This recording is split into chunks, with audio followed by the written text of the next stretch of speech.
This video goes out to all of my Titan mains out there. Some of you may believe the Hunter created propaganda that all Titans eat exclusively crayons. Maybe you're even wearing crayon stains all over your armor in pride, but I know there's so much more to you.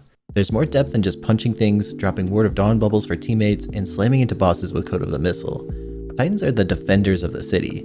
The Titan identity is all about protecting your fire team and raining pain down on your enemies. So open up your favorite box of crayons and your beverage of choice because we're going to talk about 15 things that all Titan mains do. First things first, we have to clear the air on some common Titan stereotypes. Titans punch a lot. They punch a lot because their kits are typically built around melees or some chain reactions that happen once they land a melee kill. Solar Titans can proc faster movement and reload speed for their fire team, and they get their health back or increase their damage by getting ability kills. Void Titans can heal themselves and their fire team, give out grenade and melee ability energy, and suppress enemies with their void melees. And Arc Titans can deal AoE damage and buff their weapon damage with arc melees. The point is that Titans punch in melee a lot, not necessarily because it's the only tool in their toolbox, but because not doing so means that a large part of every Titan subclass isn't being used. And how boring would it be to play your class without getting all the cool synergies activated? Imagine if you couldn't dodge as a hunter or drop a rift as a warlock. That's what meleeing means to Titans.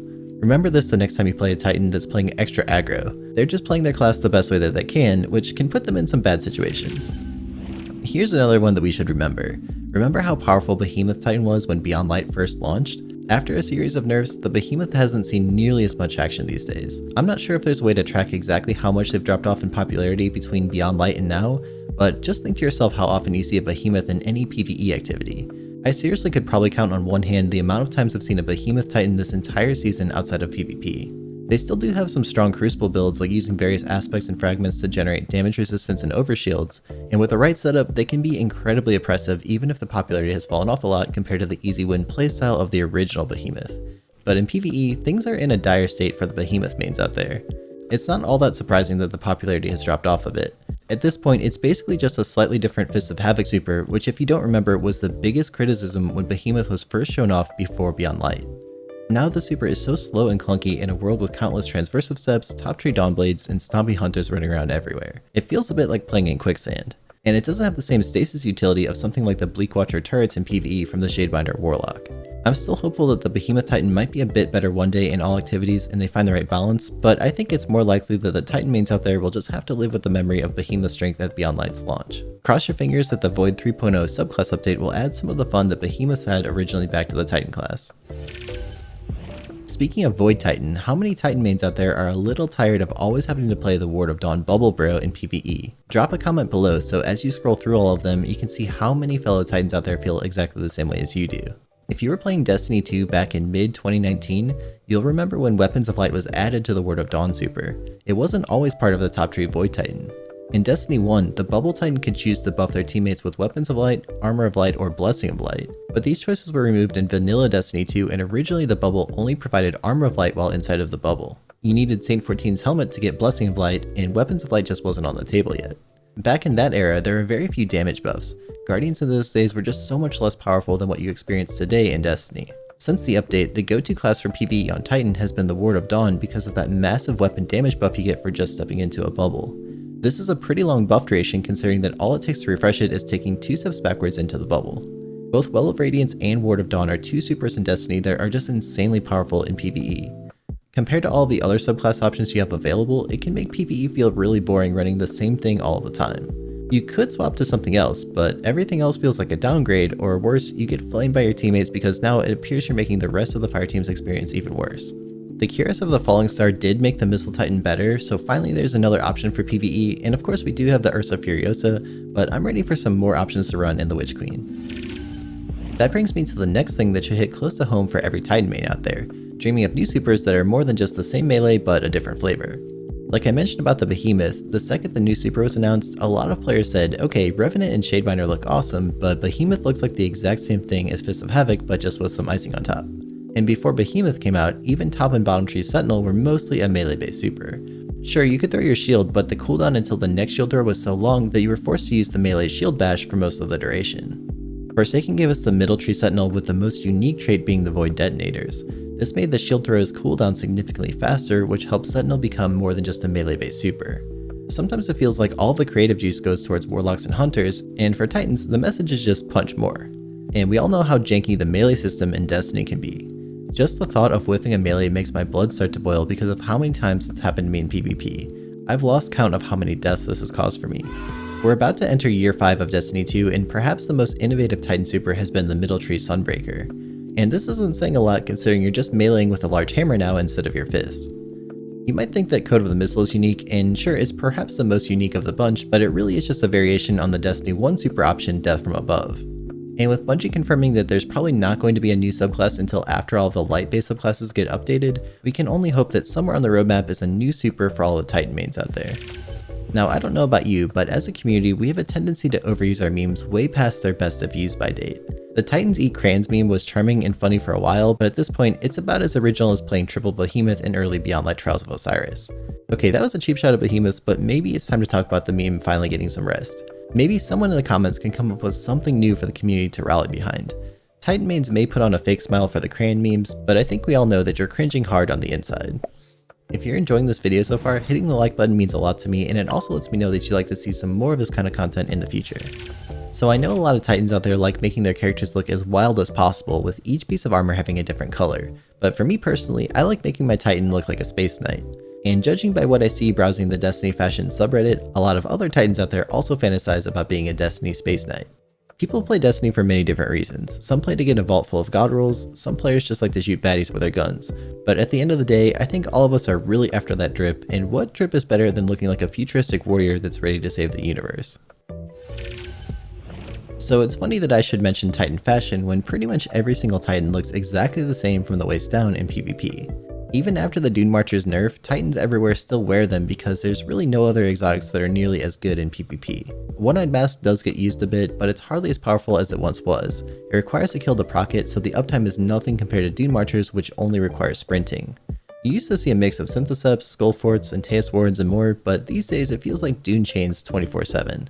Occasionally, I'll still see those Syntheseps, which does help with the Titan melees and can help you set up for some really big plays. One of my favorite exotics was the Heart of Inmost Light because you could one-bang kill people in the Crucible by popping your barricade and then getting a buff to your grenade. Supercharged lightning or fusion grenades would one-shot guardians that got hit by the powered up blast. Since the ability nerfs, I think we're seeing a bit less exotic diversity than before in the Crucible in favor of never taking up those Dune Marchers. With the talk about Transversal Steps, Stompies, and Dune Marchers possibly getting nerfed in the future so they're not obviously the best choice to run, I'm curious if we'll see some more exotics being used someday on Titan. Titan exotics are usually either brokenly overpowered or hardly move the needle. Remember when Ursa Furiosa and the One-Eyed Mask first came out? Or how about Teus Wards back in the season of the Worthy? These exotics were just busted. But if you talk to a Titan main, most of them feel the exotics are created pretty powerful just to make up for what the rest of their kits are lacking. Melee focused combat is often a coin flip when you're playing as a Titan because of that poor melee hit detection. So having the overpowered One-Eyed Mask or the glitchy Dune Marchers chaining lightning everywhere seemed like a trade-off to keep the Titan, Warlock, and Hunter class balance a bit closer together. And hey, I'm all for balancing out the subclasses, but for the love of God, I don't know if I can take another One-Eyed Mask in the game. Bungie's been getting better at reeling in some of these exotics that are overtuned recently, but we also had Stasis ruining PvP for about a year, so the thought of a new overpowered Titan exotic being added in the Witch Queen has me a bit nervous. I'm really curious to see what the future of Titan exotics look like because I'm willing to bet it's going to be something that makes the Sentinel feel very overpowered.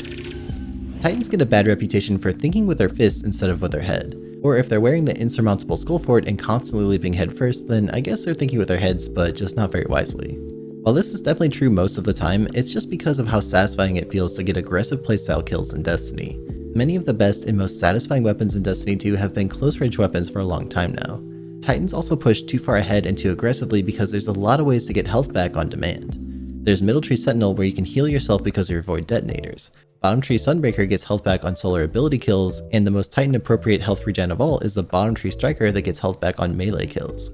The point is that maybe Titans are a bit too headstrong and reckless, but the weapons that have made up the PvE and PvP meta for years now often encourage that kind of playstyle. You can't deny that occasionally aping around with a shotgun and Bottom Tree Striker isn't a lot of fun in PvP.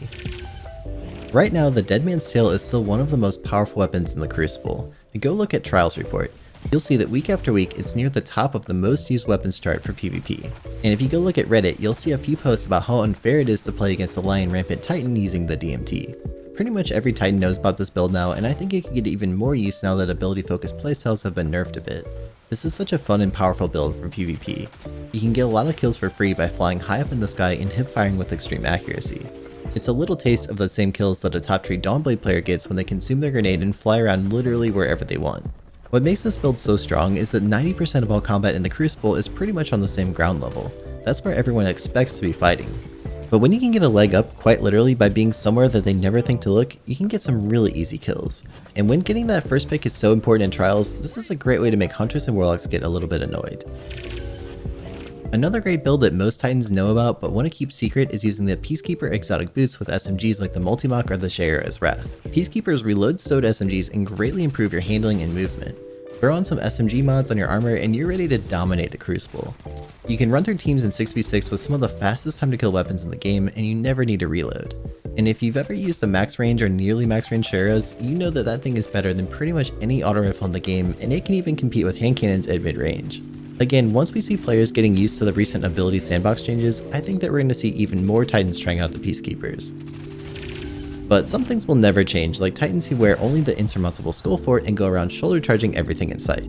Like I've mentioned before, getting melee ability kills on Titan is just so satisfying, and being able to do it over and over and over again with the skull fort is one of the most Titan things on this list. For my Titan mains out there that don't really care about anything other than smashing and punching through everything, bless your oversized hearts. They're the same type of people that drop really nice comments on YouTube videos and they treat everyone especially nice on Twitter, right? A few really interesting perks and weapon choices have come out since stasis weapons were first introduced. There's Headstone, which creates a crystal after landing a headshot kill, the Cryosthesia exotic sidearm, and the Aegroceptor exotic trace rifle. All of these stasis options would be awesome for the Behemoth Titans if they had access to some exotics that would double down on the stasis synergy. One of the most satisfying things in Destiny is putting together a perfect build with different weapons, armors, and perks that all synergize perfectly together. And recently, we've seen some cool options to make really fun builds. I think it's safe to assume that we're going to see a lot more coming with the Witch Queen expansion. In fact, I'd be really surprised if we don't see a lot of new weapon perks that work really well with the Void 3.0 system. And I know Titan mains are just craving for that level of synergy. Warlocks are known for being the masters of lore, but do you know why Titans aren't really known for this? It's because they have absolutely no clue what's going on. I know some of you Hunters and Warlocks aren't shocked by this news, and there's a few Titans out there dropping comments saying that I shouldn't be spreading this news around because they thought it was a secret. Of course, this is a joke, and there's definitely some really smart Titans out there with whiteboards at home covering every little bit of the Destiny lore. They're connecting one bit to another, piecing together the grand scheme of the entire Destiny universe. But for most Titans out there, the story is just something delaying you from landing your next punch. The last thing that every Titan main does is bend over backwards to do anything and everything their fire team needs to succeed. When the cards are all out on the table and it's time to get serious stuff done, you want a Titan main in your fire team. Whether it's reluctantly switching over to the Word of Dawn or being assigned the duty of being Divinity bitch, Titans will do whatever needs to be done. Before we had so many diverse debuff options in the game, we'd always see a brave little Titan sprinting towards the boss to land a shoulder charge and apply that hammer strike debuff. We don't need their debuff as often these days, but Titans are still happy to run the Ursa Furiosa banner shield over something more fun like the Curse of the Falling Star in PvE. This is especially true when it means the rest of the fire team gets mobile protection and a ton of orbs for supers and endgame content. And in PvP, a Titan is always there to put down a barrier and pick you back up after you get domed by an enemy sniper. You know what else every Titan main does? They stay nice and cleaned up under their armor. I wonder how many of them use Manscaped, the sponsor of this video. Hey, we're finally in a new year, and you know what that means, right? New year, new you. Time to leave that overgrown body hair in 2021. Feeling your best starts with looking your best, which is why my friends at Manscaped are hooking you up with all the right tools for the job. Their Perfect Package 4.0 is your all-in-one men's head-to-toe grooming and hygiene kit. They sent me one a while back, and honestly, I was really impressed with it. The Lawnmower 4.0 trimmer features their advanced skin-safe technology, which is going to help you prevent those painful nicks in areas where you definitely don't want them. It's also waterproof and cordless, and it comes with a bright LED light so you can use it wherever you want to, even in the shower. It comes with a wireless charging dock and these nice little LEDs on the front to show you exactly how much juice you have left. A full charge will last up to 90 minutes, not bad. In the package, you'll also get their Crop Preserver deodorant and Crop Reviver toner spray. These both smell awesome and keep things fresh. Shax would be so proud of you. And for a limited time, you can also get 2 free gifts, a nice travel bag and some comfy new underwear. Start the new year off right by going to manscaped.com and using my code Pattycakes to get 20% off along with 2 free gifts and free international shipping. What other things do you see Titan mains doing to make their overall fire team better? Leave a comment down below. I'm really looking forward to reading the comments on this one to see some funny and maybe some more serious things that every Titan main does. If you like this video, check out my other one on 11 things that every Hunter main does, which you can watch by tapping on the end card. It's the video on the top right of your screen and also linked in the description.